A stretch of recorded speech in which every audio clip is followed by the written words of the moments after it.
Smart List podcast. Oops, I mean deconversion therapy. Over there in Tennessee is Karen, and here, whoop whoop, what? And down here in clammy, hot ass Florida, it's Bonnie. Bonnie has been having an affair with Ron DeSantis for 2 years. I can't understand why more people aren't picking up on the fact that he hates it when you pronounce his name DeSantis, because it makes it Rhonda Santis. Like, why aren't more people calling him Rhonda? I don't know, but you heard it here first. I see his little high heels, though. I know. It kind of makes him trying. It kind of makes him stand like at an angle. Trump. Yeah, it's very weird. By the way, if we can have just a tiny bit of conversation up front about other things that we're watching and consuming. Have you watched the show on Apple TV called Shrinking with Harrison Ford and Jason? I don't. Okay. I got to get past the actors, but I hear it's really good. Past the actors? Yeah, I don't love them. I know. You don't love... It's what it is. Okay. Jason and Harrison. No, but you know what? Don't get past the actors, because we don't want you. We don't want you in our club. Oh, there we go. We're done. That's right. But I haven't watched it, but I did hear it's good. Oh, my gosh. The first episode wasn't as great, which is often the case. But once they get into the story and the dynamics between the neighbors, it's really sweet. I like it a lot. And I like the dialogue. And I like Brad Goldstein. I probably will. A lot. I probably will watch it. I watch everything. So I was going to recommend, of course, I'm really into Natalia Grace, which is the true story of a little person who was adopted from the Ukraine, and the parents said that she was an adult hiding, pretending she was a child. It ended up being a court case. It's fascinating. Who's right, who's wrong? Again, duality. Maybe everyone's wrong and right. Yes. That one was good. Wow. And, of course, the Smart List documentary where they take the show on the road is just the best thing to see how fucked up Jason Bateman's view of food is, and how judgmental he is. Like, yeah. It is I really hope his poor kids. Like, that isn't good to, like, put on your girls. Oh, my God. No, but I'm also... to put on Will and Sean, I think, is hilarious. Exactly. Because... it is fun. It just creates this great dynamic. And you know what? I also see how making that who you are as a person could also then give you motivation to stay on a diet. You know, like if I say I'm better than you because I'm not ordering 2 orders of dessert and short ribs, etc. And I make fun of that, if that helps me define myself, then maybe the ultimate good is fine and justified. I don't know. Okay. Especially if you're around other people who you can joke with. I'm the opposite thinking, but one, it's an eating disorder. But someone pointed out, you know, he was addicted to drugs, and a lot of people who have addictions change to what they're addicted about later. Yeah. And so it could definitely be this. And then, I thought it was really funny. And the only things I don't like is all these people who liked it. And I'm like, I'm sorry, but our theme song is Arresting Development. We've been Jason Bateman fans for longer than you've been alive. And I'm very territorial. Yeah, I don't think other people should just hop on the bandwagon of, I discovered Jason Bateman. No, go away. But it's a funny watch. It is so good. It's just so much fun to be in hotels with them. Now, I'm going to bring up something about it that I felt was interesting. There is a part where, what's his name? Sean Hayes opens up about his early life. Yeah. And I think all of them do. Yeah. It was very touching. And then later I was like, this is men. I guess this is men in American society. They have been friends for fucking decades. They vacation together. They see each other 2 or 3 times a week. And this information is just coming out now about their lives. It makes me wonder, like... It's TV. Well, it's true. It is TV. It's TV. And back to me being embedded in Hollywood like I am. I agree. That could have all just been scripted. But I just was like, please tell me you all knew these deep things. Yeah, they knew. But it's a good watch. And so's Baby J by Mulvaney.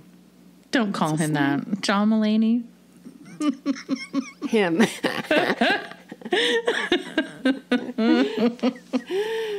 I say that because there's this lady on TikTok who is on my algorithm, and maybe she's on yours too. Her first name, I can't remember, but her last name is McPherson. Molly McPherson. She's a PR strategist, and she deals in crisis management. Yeah. Which, yes, I do see her. Oh my God. It's just so fascinating because it makes you think that everything is crafted. And on that note, let's talk about fucking Carl and his dentist glasses. I thought you were going to say, on that note, we have merch for sale. Okay, so I haven't said this recently, but I need to. Someone asked us to open a Venmo. That is very nice of you. And so today, let's thank Emily for sponsoring this. Oh my God, thank that's you, so cool. Emily. Oh, I know. And it's just like a love offering. If you like what we do, you want to support the podcast. You can't say the word offering in this context. We're going to send you an offering envelopes plate at a thrift store. Really? And it's got the red velvet. Yes. Wow. It's so cute. Wear it as a hat. But yeah, if you want to do that, we just appreciate it. Any way to support us, the biggest way is reviewing and sharing. Doodly do, bop bop. Now let's talk about Hillsong and how I am acting exactly like them. Can we talk more about can we talk more about going to thrift shops and finding things from other jobs or industries or organizations that should not be acquirable? Like, I'm trying to think, like the shot glasses that used to hold the wine for communion. I mean, what do you do? What do you do when you get new communion wine glass holders? I guess you have to donate them somewhere. That's so interesting. I guess so. So, if you Venmo us, if you want to support us, you can. And then we can have an HBO special of you and I going to stay in hotels like the smartless people. There you go. And our guests will be like, here's an old friend, Sue. Are you still a Christian, Sue? It's riveting. It's going to be great. Everyone's going to love it. But you can find everything at our website, Deconversion Therapy Podcast. But I'm putting everything in the description of this episode, and it'll take you here, there, and everywhere. So you're back for the real offering plate, which is Hillsong Church, Part 2. This is from the Hulu documentary done by Vanity Fair called The Secrets of Hillsong. It's 4 episodes. If you're watching it, enjoy. If you are... what I have done is I have been a missionary for it, because in the first part of this, I was telling Bonnie about it, and suddenly now she wants to watch it. So I'm like an evangelist for the evangelists who fell. You're proselytizing. I am. I'm propagandizing. Okay, so the part that makes me want to watch it is realizing that this guy, Carl, had to have huge balls, in my humble opinion, to appear in front of the camera and talk about what has happened over the past few years. Doesn't it make you... Doesn't it remind you, though, of when you see something and like a Dateline and they're trying to decide whether or not the person on trial should testify against themselves? Like, is it going to help or is it going to hurt? But there's nobody questioning him where he can't... In this case, if he's getting a question, he can pivot. And the judge isn't going to say, overruled or, objection. There are no objections in overruling. He can kind of maintain whatever story he wants to put out there. Very interesting. Exactly what has happened with a bit of backlash. People were like, yeah, that's great, but why didn't you ask the hard questions as a documentarian? Because... they get to tell their own story, and I include Laura, his wife, in this. They get to tell their own story, and anytime anyone does that, again, you emotionally connect in one way to that person. They're looking in the eye, and they're acting very sincere. And that's their job, so they do their job well. Yeah, that's been his job, and that's the whole thing. Like... everyone always says about anyone, if you were lying then, how come we know you're not lying now? And his whole job was to connect to people, to be sincere, to cry, and he's still doing it now. I think a lot of people think he's not sincere at all. I think he is. I think he's part sincere and part feeling he's sincere. Like there are people who have done shit like this so long, they can't get down to the crust. And they're thinking they're being sincere. And I'm sure there's a dash of, let me make sure I come across sincere. So he's got all that mixed in together. I don't believe, like some people, that he's totally pulling one over on everyone. I think people of power can be and usually are delusional. You also know it doesn't mean that there's no way also that he didn't have some kind of media training before this was put together. Absolutely. Yeah. And I mean, their corporation, they hired lawyers, they hired spin doctors, they hired media consultants. He's been in meetings knowing this. So I guess that'll, I'll tell you what he's doing now, but I will ask you, you knew that he was down in Sarasota. Yeah. Because you would go visit him and have affairs That's right. with him, too. And then you got punched. But guess what he was doing? He was actually working. Guess his job. Think of where he came from, what he was doing. You mean when he was here in Sarasota, in Florida? He had a 9 to 5. What his job was? He had a 9 to 5. Well, was it some kind of marketing? Was it some kind of... he was in advertising. There you go. Marketing.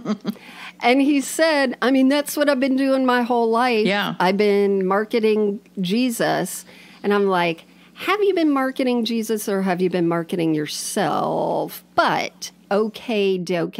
And it shows him going into a very bland building and just sitting there at a table with other people. It was very weird to just see that image. Yeah, and that's what he's doing now, though. Somebody hired him to go market their church in, what was it, Oklahoma? Oh, that's what I was going to get into. Now, he said he's no longer in ministry, but he is a consultant for a church that, one, is very, a lot of black congregants are there. So I'm always like, why are you hiring this white guy? And he's consulting. We'll get into it, but you're just like, why can't we just say no? Sorry, you fucked up with churches. Go attend one.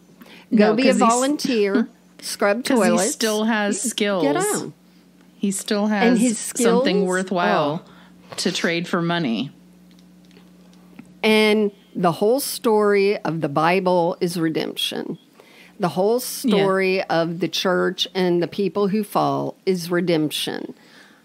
And we America. would like to say... Yeah. They always say that Americans love tearing people down and then giving them a second chance. Right. Absolutely. And I mean, we do that to innocent people, like the people we blacklist in Hollywood or whatever. And then when they come back, it's like, oh, we're cheering for them. Mm-hmm. This kind of thing, though, it's just annoying. So let's go to, we sort of finished in the last one that Carl said he was abused as a child, and I feel partially bad for saying I don't know if I believe it. Right. And if I do, because he blacked it out, maybe he just hasn't remembered it in a way that comes across credible. But he's blaming that incident for everything he's done. But what's interesting about this 4-part is once Carl left, Brian Houston of Sydney Hillsong said he's had moral failings, this and that. 6 weeks after, Brian Houston went on the air and said on a talk show, yeah, he was narcissistic and Carl did abuse of power and this and that. And okay, I know Carl's not poor, but Carl's like, I'm at my lowest, and I was really surprised that this father figure to me and my wife grew up with him as a father figure, is attacking me like this, to make himself look better. No, he's a grown-up and he's surprised by that. This guy has his whole church to worry about.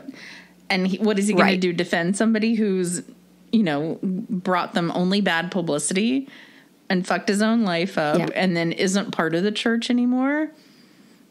There's no value in defending him or nothing for Brian to gain.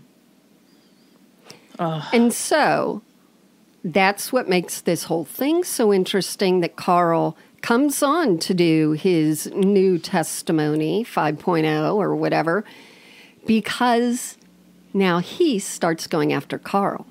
He slightly blames Carl for, he said that he had so much stress and he kept telling Carl kept telling Brian, it's too much stress, we're growing too fast.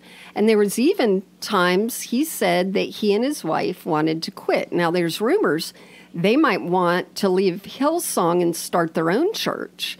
Mm-hmm. And that would make all the congregants leave and the money leave. And there ended up being like this internal competition because the student has outshone the master. Right. Carl is much more popular than Brian is. And people have even said that Brian Houston didn't have the gift of preaching, and Carl definitely did. Right. So in this thing, Carl's suddenly like, hey, I had too much stress. I told Brian that, and I can't believe as a Christian he started going after me and blah, blah, blah. And so you start going, oh, is this tit for tat? But we get to watch it, which readers, Karen enjoys. I'm sorry. All right, so here comes something that for Americans you're not going to understand. A politician called a town meeting in Australia about abuse, especially sexual abuse, in institutions. So that can be anything, includes church. It was a packed house. The guy thought there'd be 20 people. There were a lot of older people, like in their 80s, and you just see so many of them crying because they were abused. One man gets up and says, and this is across the board, from whether it was at their kids' Boy Scouts or whether it was them at school or whatever. Any kind of organization. Correct. Okay. So institutional, they didn't report it. What's going on? Do we have a problem in Australia? This will not happen in America. Do not expect it. So even this man stands up and says, my son committed suicide because what happened to him at a young age. And you're like, ooh, this is getting heavy shit. And then a cop stands up and says, I think we need a royal commission on this, which is, an investigative governmental thing in Australia. And 2 years later, the Prime Minister of Australia announces that there will be a royal commission into any kind of institutional sexual abuse in Australia. Wow. You're like, other countries do this? Interesting. They think human lives are valuable in other places. Yeah, exactly. The Prime Minister at that time was a woman. So, anywho. So, things started coming up, and we go back to New Zealand, where they say the number 6 like sex. And in the 50s, when Brian Houston's father started preaching, it started coming out that he was doing things to kids and boys, and he was always surrounded by boys. Yeah. So when I said in episode part 1 of this that his father got a vision and God called him to Australia. Yeah. Later people realized things were coming out and he was running to avoid anything of all the scuttlebutt. So he got called somewhere, but it was actually him leaving somewhere where he had probably set a fire behind him. Correct. Okay. Yeah. Which God always does that. God is the loving God. So he goes ahead and he goes to Australia. He opens up Hills Christian Church, something like that. And then he sort of hands it over to his son, who's a goofball.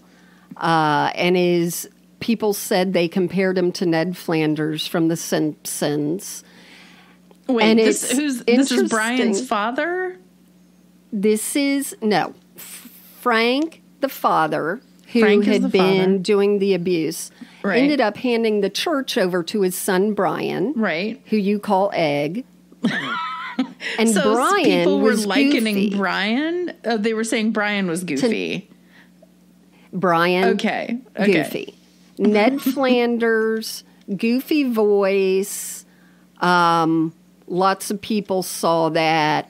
And what happened at the time is, Frank had been the minister. Yeah.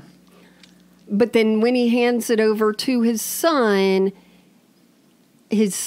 starts, going over to America. And he sees what's happening to American churches in the 80s. And there was so much everything in the 80s, y'all. I'm sorry if you didn't get to live it, because it was wild.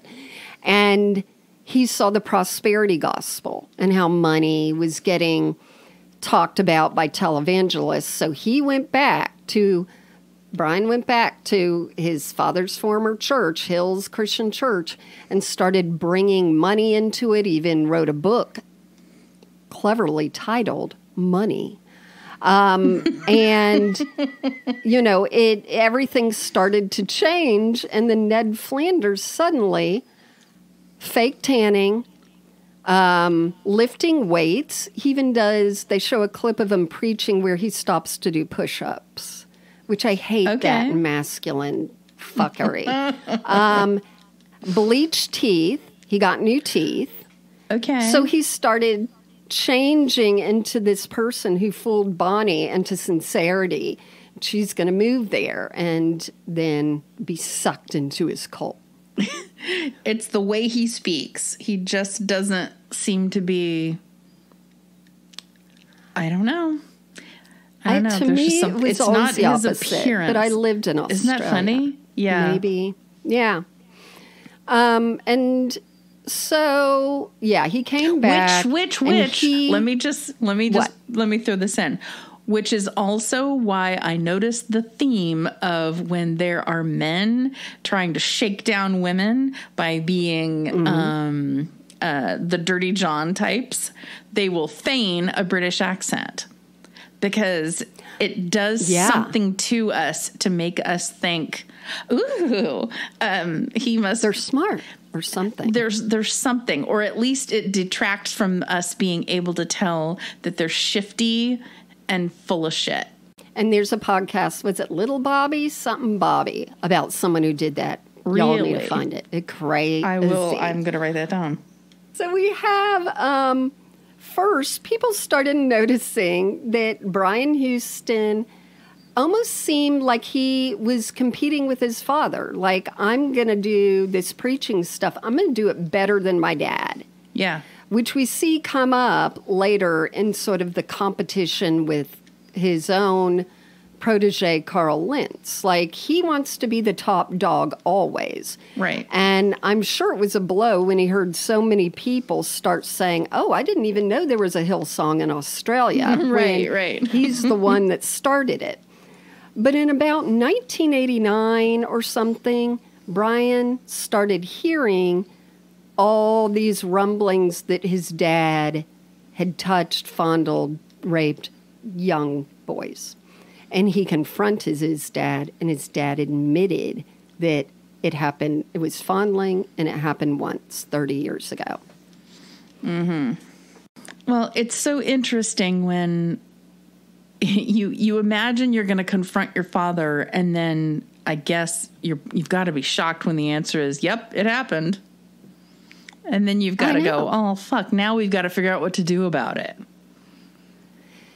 Yeah. And then back to the theme of today, and then there's the duality. Mm-hmm. Well, that was bad and that happened, but we have this great organization.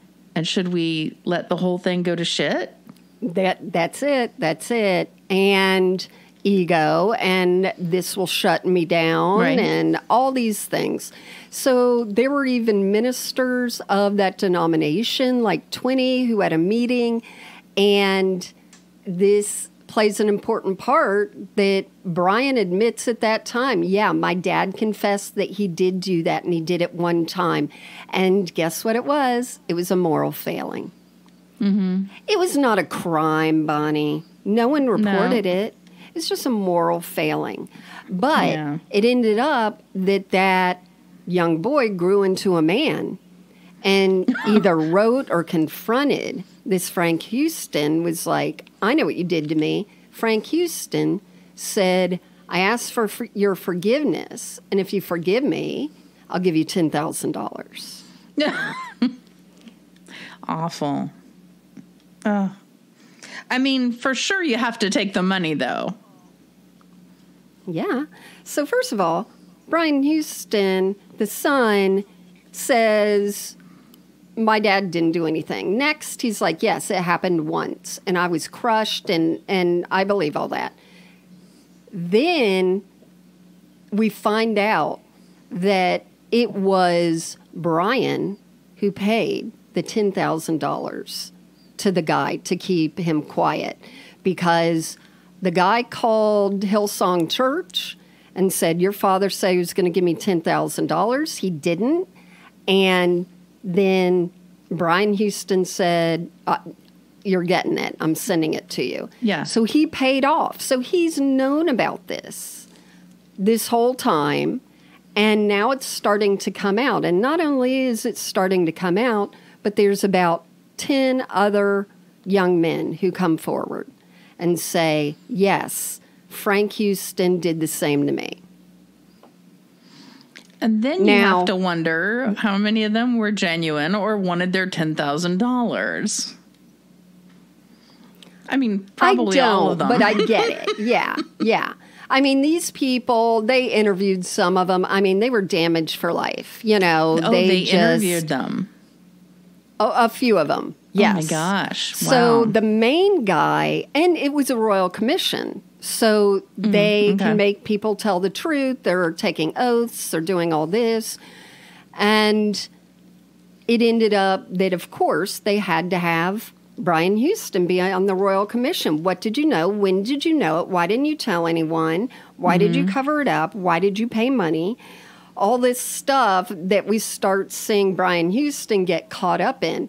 Then it goes to Brian Houston at his Hillsong Church on stage, and there's the drummer and the lights and the makeup and his white teeth. And he's like, if you don't know what's going on with the Royal Commission, we knew this, that the government would come after Christians, that the devil will not be thwarted or will be thwarted in this. But the government's coming after criminals, not Christians. Oh, Bonnie, you don't see the What? big picture. It's spiritual warfare. Yeah. They are trying to destroy the church. In fact, Brian said, when I found out this information, quote, it was like the two planes crashing into the twin towers of my heart. Oh, that's a poor analogy. That's a poor analogy. We don't like to hear that as Americans. It is not good. No. So Brian and his wife are just like, oh my gosh, this is an attack from the devil. We did everything we knew to do. Bullshit, bullshit, bullshit, right? I wonder if anybody ever just said the truth, how that would go over. Like, well, we think that the church is ultimately doing more good than harm, and we didn't want this guy to taint things. What if you said that? They just felt they'd lose members and they'd lose money. So there was this one woman who I really liked, and she said, you know, she was a volunteer. She was there at Hillsong when it began. She was a big supporter of all this stuff.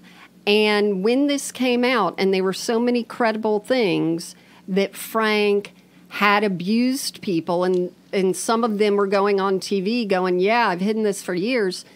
And then Brian gets up in front of the church and commends his father at being such a great person and how they're being attacked. And the woman's like, that was it. I never went back to the church. People stood up and applauded. She's like, I didn't go back to the church. And I'll tell you, if there is a heaven, I don't feel bad. I'm going much more than the guy who lied and protected sexual abuse is going. And I'm like, now you're getting it. Now you're getting it. All right. So pretty much, let me tell you the ending, and then let me tell you the sort of backlash to all of it. So Brian Houston is expected to return to court for oral. Brian Houston's expected, to return to court for closing oral arguments in June of this year. Oh, and so if this he's convicted, month. Correct. Wow. If he's convicted, the court could sentence him to 2 years or more. I don't think he will be because, unfortunately, youngins, there was a time, and this is what Brian is saying, he said he felt it was the victim's responsibility to report it as a crime, not him. There was a time when, like, people didn't feel, they definitely weren't forced to report like we have forced reporters now. So he could win on that, like, weird technicality of what it was like then. But he's still been preaching and collecting money. Well, it kind of reminds me of the case where the woman who just sued Trump and won against him, I guess, for defamation.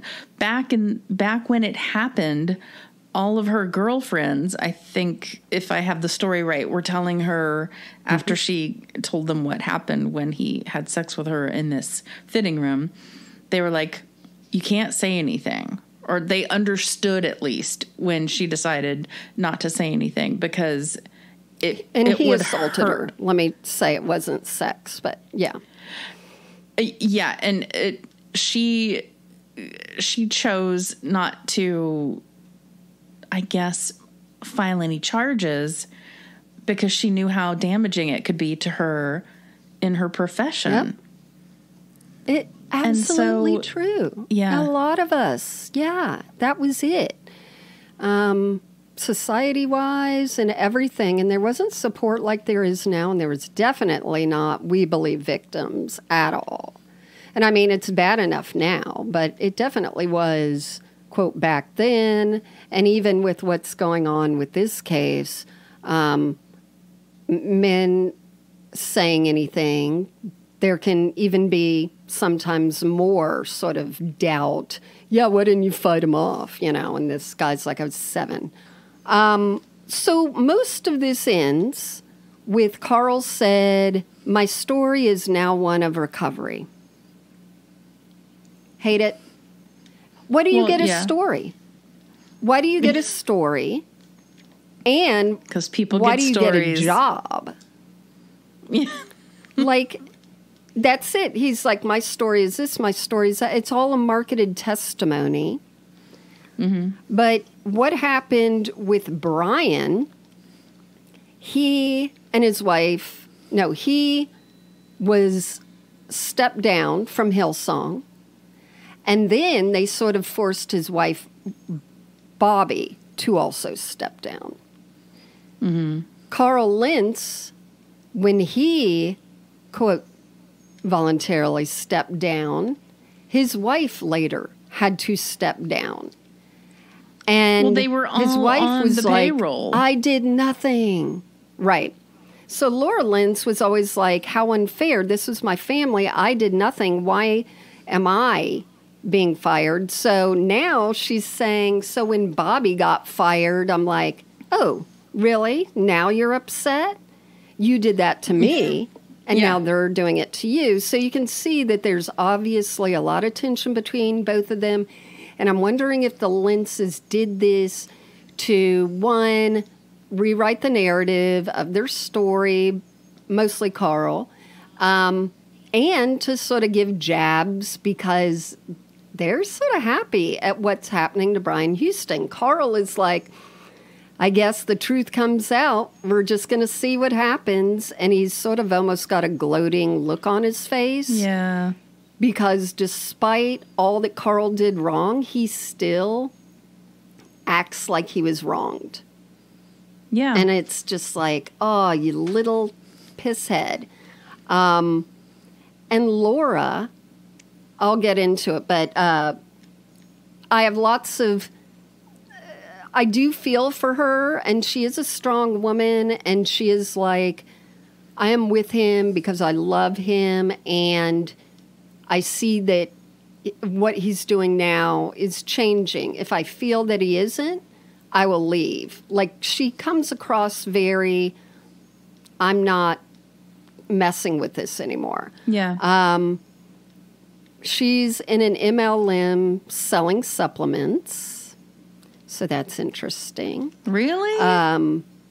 Yeah. Yeah. Yeah. That's funny because I see so many different bumper stickers and stuff that are like, God is my Ritalin, or, Jesus is my Cosequin, or I don't know what. No, supplements in the Christian world are really big with essential oils. God gave us plants. Now eat these. That's right. I'm not going to tell you that medicine God gave us pills poppy came seeds around too. because a lot of people react badly to plants. But anyway, she's doing that.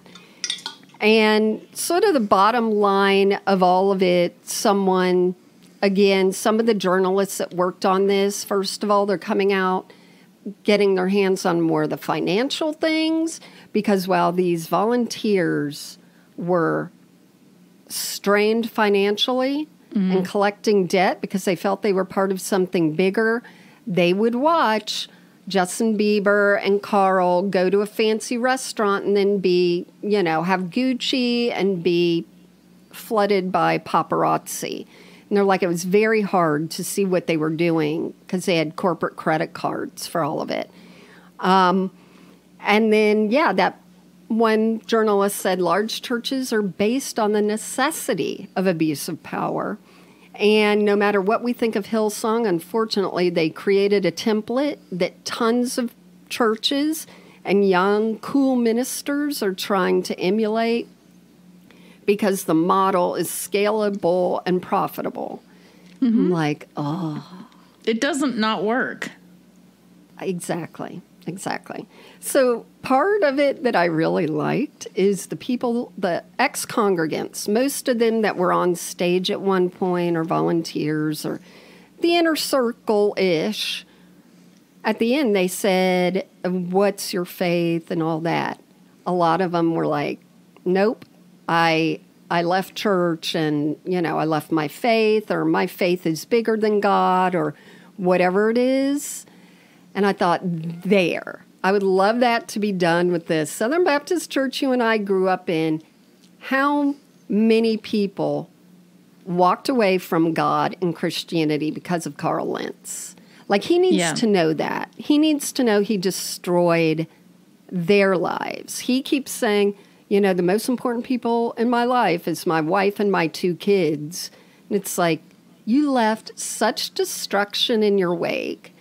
People, left. And so a lot of people were sort of displeased with all of this because it seemed definitely that the documentary gave an opportunity for Carl to do his rebranding tour.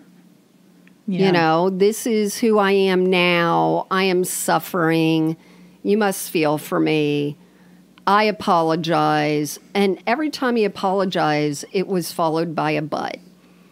Because the people of color at his church said they weren't represented enough. They would see most of them in the audience, none on stage. And Carl Lentz says, I absolutely don't agree with that. We did more for racial disparity than anyone, and it's like, nope, quiet. Yeah. No, people of color said it, you be quiet. And it hit me later. I did do a TikTok video about when you see someone trying to be cool, dressing urban in urban wear, which is from the Black community, and talking with a bit of a black accent or cadence, I can see why he thinks he did things for racial inclusion, because he feels he's almost part of the racial inclusion. Yeah. He sees himself as everyman that spreads through racial divides. I also tend to think of the more notorious cases of people who have co-opted accents, like when Madonna went to live in London and then somehow magically procured a British accent. Now, did that make you trust her more? Well, no. Yeah, exactly. Because our youth group taught me that she was slutty and not to be trusted. And she used the name Madonna. Y'all, when Madonna came out, we cannot even tell you just how evil she was, but borderline slapped. Okay. So after this whole Hulu series was revealed, one of the participants that was a former Hillsong member wrote an open letter to the directors of the documentary. Okay. And I want to read you part of it to end it. It starts with the sentence, well, that was something. I would be scared to read it after that. She did not like it. But she said, you really didn't do what you guys sold us you were going to do. First of all, you said that this was going to be centered around religious abuse. Well, religious abuse happens to congregants, obviously. But she says, quote, at this point, I think I might understand what happened to you more than you understand what happened to me or any former Hillsong NYC congregant that you spoke to. We've already lived through the part of the story where we were swayed by the charms of the Lentzes. Mm-hmm. Nope, correction, the charms of Carl Lentz. Because on her own steam, Laura has never swayed anybody in the history of being swayed. Mm-hmm. I mean, double smack. But you haven't gotten to the part where you'll have to grapple with the reality of the damage you help them do with the best of intent. So that's something to look forward to. So they're pretty much saying you're the one that just gave Carl a platform, a microphone, a time to cry, to, quote, redeem himself, to seem like an injured bird. We've been through that. Yeah. We realized we were fooled, and you're trying to tell the story of being fooled while you're being fooled. And I love what she says. She said, As far as evangelicalism goes, quote, it turns out that evangelicalism isn't a thing. Not really. It's just part of a costume worn by a religious amalgamation of capitalism, anti-blackness, homophobia, and misogyny. There we go. That's it. I agree. Yeah, and you have to wonder too if the people making the documentary were like, well, these other people that we're interviewing sure won't sell a TV show. I don't know. Yeah. And unfortunately, that's exactly what I was thinking, that, again, the directors, there could have been things that were edited out to be more palatable. There could have been things where they did ask some things that weren't going to go well, but they could have intended on focusing on the specific people who were abused by the people in the church until they decided, until Carl decided he would be on camera. Very true. That coming. Very true. And the opposite happened. Did you watch the documentary Bama Rush about the sorority rush? I heard it was bad. Alabama. Well, it was bad because they started going along and following a couple of people who were going to rush. And then everything was kind of shut down at the end. And so, wait a minute. I was like, wait a minute. This is almost over. And then the people who were participating had to stop because they were told, well, your potential to pledge a sorority might be in jeopardy if you keep cooperating with them. And so you're going along, and then all of a sudden, boom, the people who we have to interview are no longer there. And we're not going to tell you what happens. Yeah, I felt bad for the maker. I heard. So it's the opposite of Carl, or it could be the opposite of what happened with Carl. They could have been talking to John Q. Public until Mr. Fancy Pants decided, oh, I would like to say something. And then he gets the spotlight because he's the big get, obviously. Yeah. And it's weird because, the documentarians, they're listening to what all these people are saying, but they're not really totally bringing all that to him. He knows exactly how to spin a crowd, and his crowd was the interviewer and the cameraman, or camerawoman. So she said, this person said this, I think / feel about Carl and Laura's marriage the same way Carl did up until at least 2020. It does not concern me, and I don't care. That's funny. This woman, she said, did he violate a standard of Christian morality? Yep. Were we surprised? Well, define surprised. You have the footage, so only you can confirm or deny for sure, but I'm pretty sure you asked that question, and I'm pretty sure my answer was that when the news broke, I was surprised in the sense that I didn't wake up expecting Carl Lentz's downfall to happen that day. But I wasn't surprised that it happened, and I wasn't surprised infidelity was part of it. That's surprisingly mundane for an evangelical preacher. Yeah. And she goes on to say, you could have asked Carl what it felt like to preach purity culture to single adults and lifelong abstinence to those, quote, struggling with same-sex attraction, while being unable and unwilling to temper his own sexual appetites. Well, and how do you preach that to Justin Bieber? Yeah. You can't. He did, but yeah, exactly. And she said, and then maybe ask him for his own true and current thoughts on purity culture and LGBT affirmation. But that might have made things awkward for him to either become unpalatable to the secular world by admitting that he's a regressive homophobe, or fuck up his bag in the evangelical world by admitting that he's not. Yeah.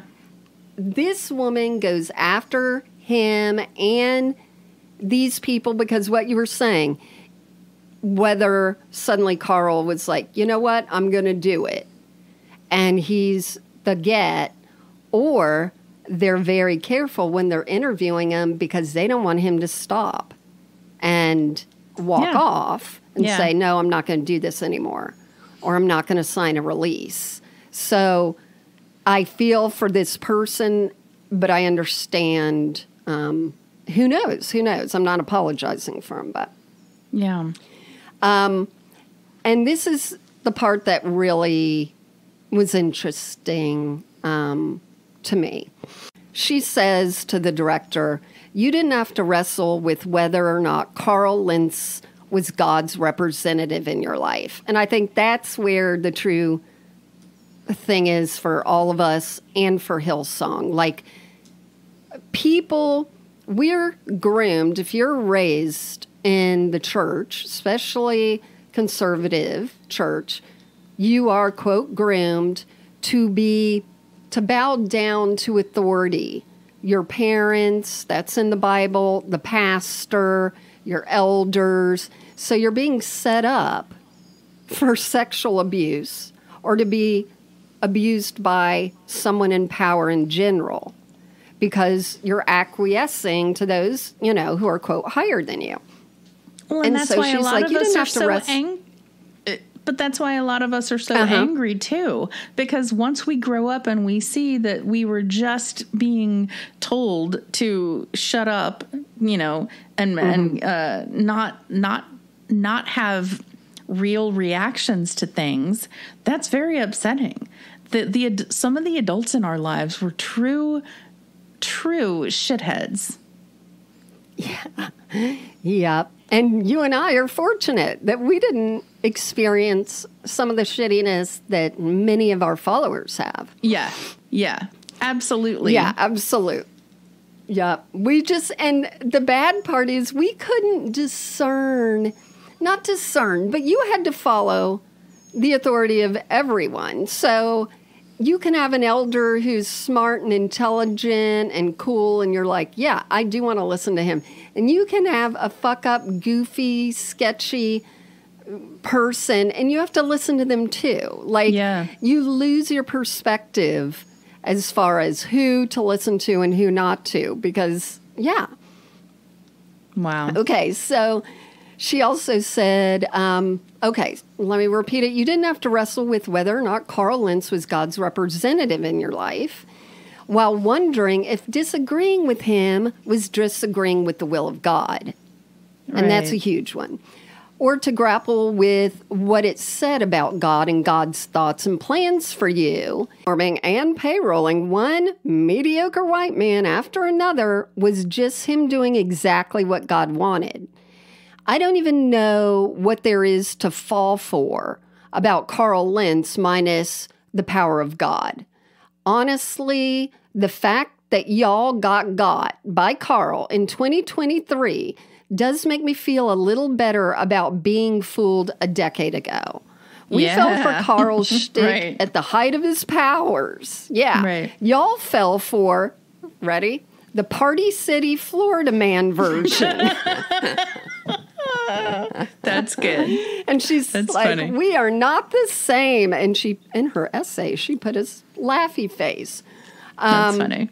And as far as Laura Lentz, this is what really was interesting that I wondered too. And I'll quote this woman again. She says, when Laura Lentz said she lost everything, maybe you weren't allowed to ask her to define everything. Maybe you weren't allowed to ask her to define anything. It's always, quote, was she fired from her job or did she resign? And never, all caps, what was her job? What did Laura Lentz do for at Hillsong? Sure. Yeah. And this is not completely rhetorical. I'd really like to know. That could have been an interesting angle. Not only did y'all breeze right on by her punching her nanny, you breeze by the fact that she had one. Yeah. For what? Again, all caps, what was her job? There could have been a whole episode on the roles of women in evangelicalism and the different ways all the baked-in misogyny affects women based on their class, age, race, and marital status. You could have asked Laura what it was like to punch her nanny and then announce the next sisterhood event. Or maybe you couldn't. Maybe you were only allowed to ask her how the Houstons hurt her feelings because that was the only new information they confirmed. I love this lady. I don't know. I like her a lot. Okay. Well, sure, there's so many things they could have asked, but I'm sure they had a list of what they were allowed to talk about. And that's it. I think same on talk shows. I mean, we hear that people say, I'll be on your talk shows, but you can't ask about my divorce. So I'm sure Carl Lentz, I mean, he was in advertising, y'all. This is so planned. I understand that this woman is mad, and she should be. I also think, again, at the same time, that she's working on a parallel. This is how things should be in a normal world. Well, they are TV-ifying. Yeah. They're not doing that. Yeah. Where's her essay again? I will find it and put it in our details. How's that? Okay. Yeah. It's on some blog. And she was in the documentary. Oh, okay. Okay, cool. Mm-hmm. So she also goes on to say, the documentary ended up being about him, and that all the people who came forward, we were just thorns in his side. Yeah. And that, quote, he was a good man, led astray by a powerful institution. So he cast all of that and all of us aside to focus on the family. Fine. And yet, he's gone back to evangelicalism. He and Transformation Church are playing word games. He's on staff, but not in ministry. So he's a strategist. A consultant. Yeah. Right. And she says, based on ... his success and evangelism, the thing that drove him to hurt the only people that matter. So now he's going to advise them on how to strategize on marriage, because it can't be about evangelism. He botched that, and nobody matters to him. So, and she says, what is happening? And I can totally feel her hurt, where she is just like, we were sold one documentary. Yeah. And we were told we were being there for one thing, and you did, another. Yeah. We thought this was our moment to tell the truth and what happened to normal people. Right. But all it is a comeback tour or a, some kind of reconnaissance. Yeah. For Carl Lentz. And I kind of think of Carl Lentz as like, he's got skills. He's got marketing skills and advertising skills. And so like you put him in prison, or like say you put somebody in prison who's a dentist, they still know how to fill a cavity. So you may as well like have them go around, fill some cavities on the cheap. This church in Oklahoma is benefiting from his knowledge and probably getting him at a good discount price. That's my guess. Oh, I agree. I don't think they should, but I absolutely agree. Yeah, and my hope for Laura is that her kids are getting old enough to where she realizes they're not going to be in the house all the time anyway. I can probably be as effective of a mother without seeing them that frequently. And now I've got this job where I can get the fuck out if he messes up again. Or maybe she's just waiting it out. I would love for her to have like strong woman story and be like, all right, Carl, the kids are out of the house. See you later. And she could get out. And I can understand what she's doing too, because one, she's been publicly humiliated. She's lost everything, and she lost her second parental figures, Brian and Bobby. Yeah. And like everything is shitty. And I cannot imagine if your kid is in that space that's so dangerous. Yeah. She can probably, even if she's doing it subconsciously, I can only hang on to one thing. I don't live near my parents in Australia. I can't pick my kids up and go back there. That would make it worse on them. I have one constant thing, and that's this douchebag. Right. Carl. Right. And at least he's a constant. And at least he feels so guilty. He's going out and getting a job and hustling because he knows I'm upset. Yep. And at least he's putting a roof over my head for right now. Yeah. And I'm really just hoping she's planning her exit strategy.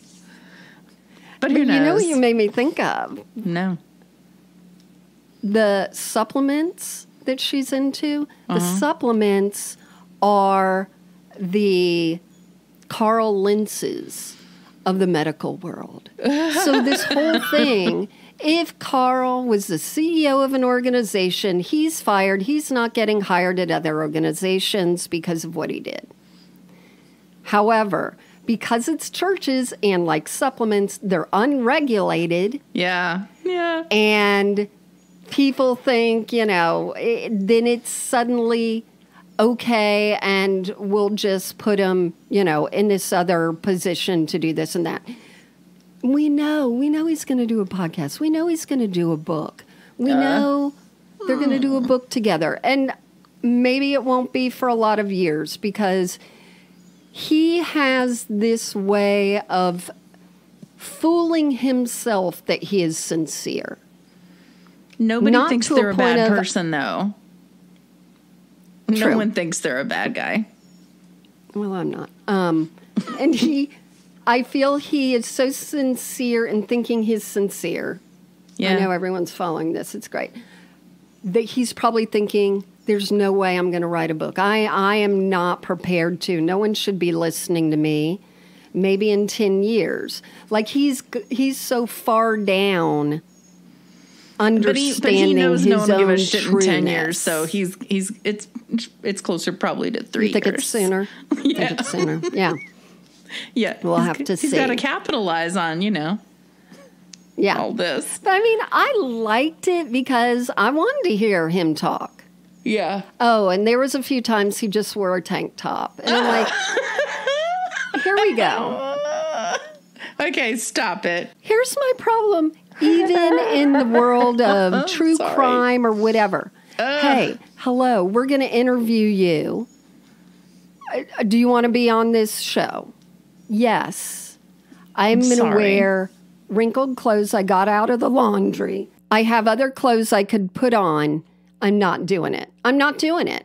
Oh, I told you we went on this little, there's a little river sort of night show here in Nashville. You're going on it. You're paying tickets.